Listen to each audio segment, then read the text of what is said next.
Hey there, Silver Tongue Devil here, and in this video I'm going to be showing you how easy it is to make money from the radius, as simple as taking candy from a baby.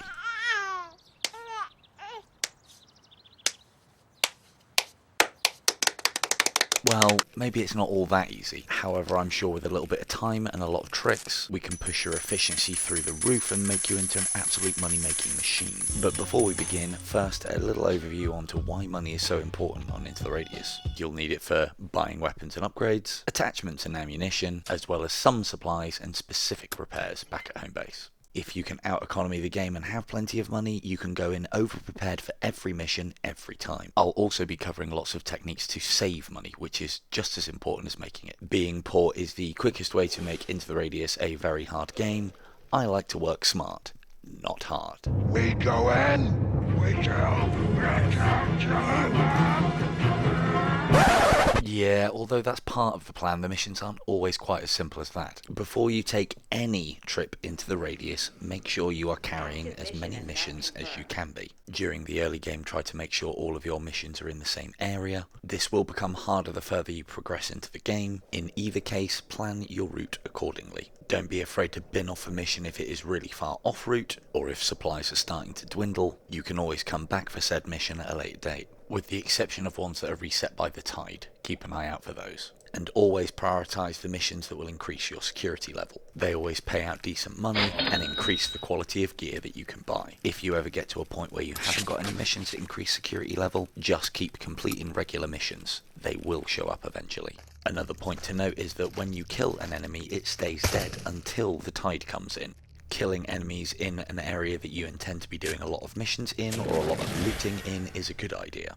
Be aware that some missions can spawn enemies into areas that you may have already cleared. If you are just passing through an area with no intention of looting, or if the tide is close to coming in, then remember that every bullet saved is a bullet earned. Only kill what you have to.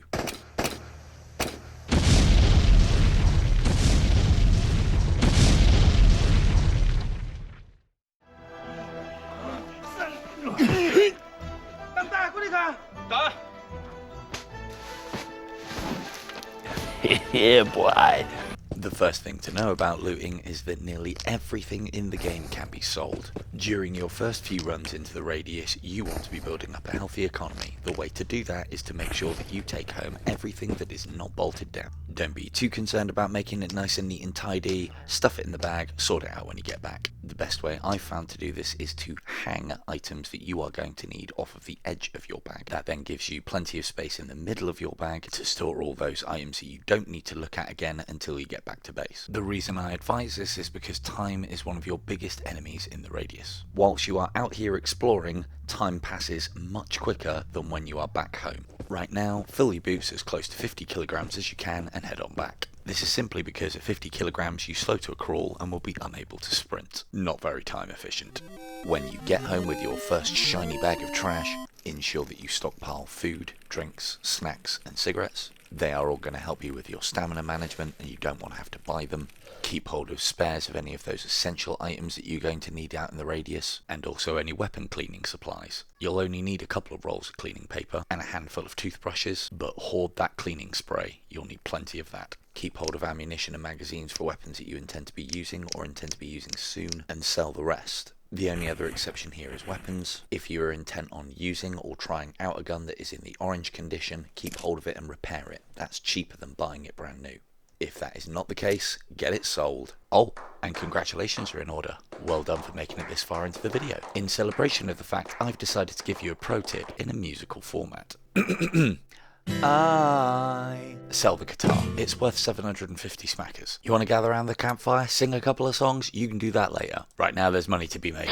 So yeah, cleaning. Any guns that are in the yellow condition or above will sell for more if you clean them. It's here that a little bit of elbow grease can go a long way to giving you that healthy cash balance. Do know that you can find cleaning rods out in the radius, but they are pretty rare. Only buy one if you haven't come across one yet and you've got lots and lots of cleaning to do.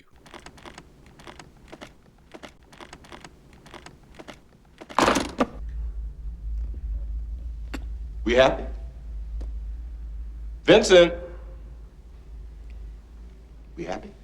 Yeah, we happy. As As you advance through the game, your looting strategy will have to evolve. That 50 kilogram weight that I was talking about earlier will sneak up on you very fast. At this point, it's a good idea to prioritise weaponry, as well as the science equipment and secret documents. Always keep an eye out for those wooden and metal containers. They will quite often contain the aforementioned items. Healing injectors are another high priority item. You're not really going to be wanting to sell them, you're going to want to keep them so that you don't have to buy them.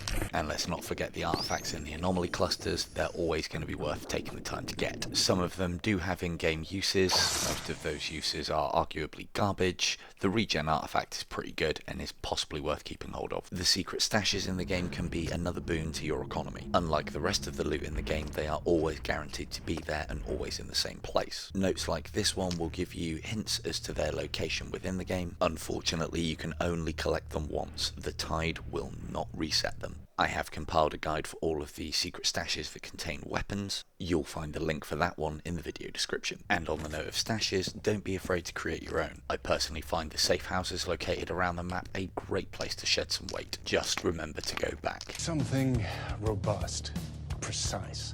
Robust. Precise. And this right here is one of the big reasons why we have been miserly with our money. As for what weapon to upgrade to, I'll leave that to you, as the balancing at the various security levels means there's no real right or wrong choice. One piece of advice I would offer is remember there is a free mode in the shooting range. Here you can play with all the weapons and their attachments before you splurge the big bucks on them.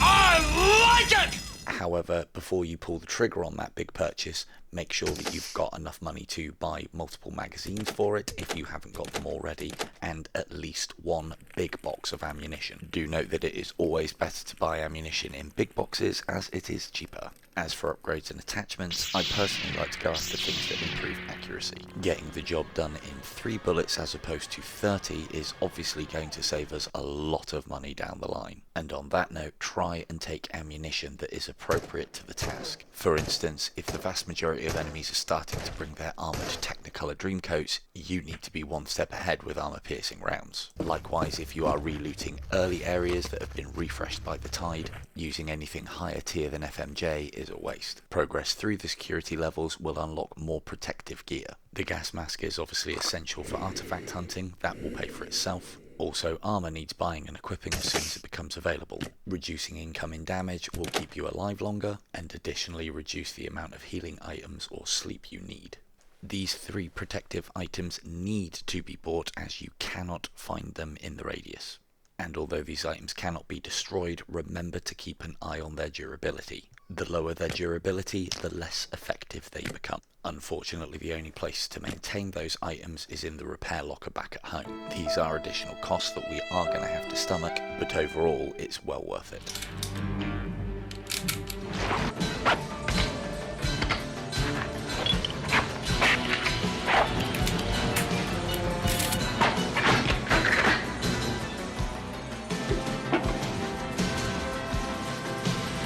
As the game goes on, you will find yourself taking more and heavier items with you into the radius. However, I would advise you to always try and stick to the essentials. Only take out there what you need. The more you go out there with, the quicker you'll hit that 50 kilograms, and the sooner you'll have to return. Also note that the lighter you are, the quicker you'll move, saving more time in the place that eats it alive. For instance, if you are going to an area that you have already cleared of enemies just to do some fetch and carry missions, and grabbing any loot that you didn't get the first time round, you shouldn't need your main weapon or the mags for it, and you'll have your pistol just in case. And in that sort of circumstance, you're not going to need your helmet or your armour. One thing that you can do that'll help you zero in for always bringing the minimum is dropping a save as you leave the base. If you get to where you're going and realise you've missed 1 or 2 of the essentials, reload, grab them, try again. And if you've vastly over-prepped, you'll know for next time. And they mostly come at night. Mostly. A big part of a strong economy is being busy all the time. Let me ask you a quick question. Why do you sleep in the game? If your answer is, for the roleplay, you might want to skip this section. If your answer was, to get your health back, stick around. This will be an alien concept, but I think you'll like it. First off, you need to be aware that you only need to sleep to the next closest hour to gain full health in normal mode. So if we're only ever snatching little sleepies to gain our health back, that gives us an awful lot of time at night to go out looting. Now, don't get me wrong, I know this is a dangerous proposition, but hear me out. If you sleep as little as possible and are prepared to venture out at night, you have even more time to loot and complete missions before the tide comes in. To begin with, you could just venture to areas at night that you have completely cleared, so then the only real threats to you are anomalies. There are lots of light sources that you could use to make these environments a little bit more friendly, such as flashlights, pocket lamps, head torches and flares. The more you play the game in these atrocious low lighting conditions, the more familiar you'll become with it. The ultimate upshot to all of this is that areas will stay cleared once you have cleared them for longer, allowing you to loot and mission your filthy little goblin heart out. Don't try your powers on me. Try looking into that place where you dare not look. You will find me there staring back at you. You mustn't speak! So I have one last thing for you. You may find some of these techniques difficult or at the very least tedious. One of the things that you could do is adjust some choice settings just before you're about to sell things or complete missions. In the menus, go to Settings, hit the config of the difficulty. The two options we are looking for are Item Sell Price and Mission Money Reward. Changing either of these values to highly increased will add approximately 50% more cash to your balance for missions complete and items sold. And the best part is, you can change it back, the difficulty will revert, and no one will know. But you'll know, precious. You'll know.